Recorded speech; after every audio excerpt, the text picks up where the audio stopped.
My name is Carol Smith Davis, and I'm a dependent child of an honorably served Marine here at Camp LeJeune.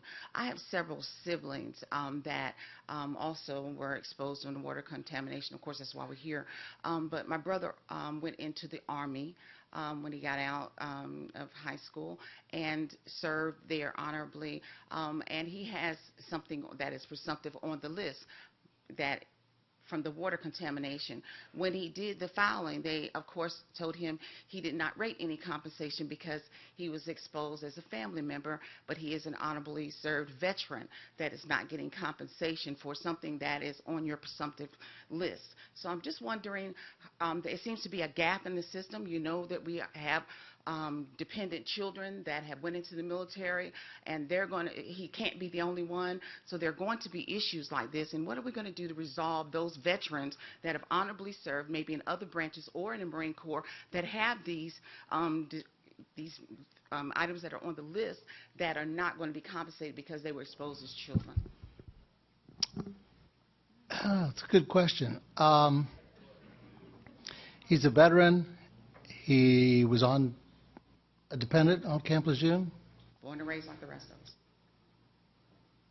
And I think he would still be covered by our regulations. He got denied.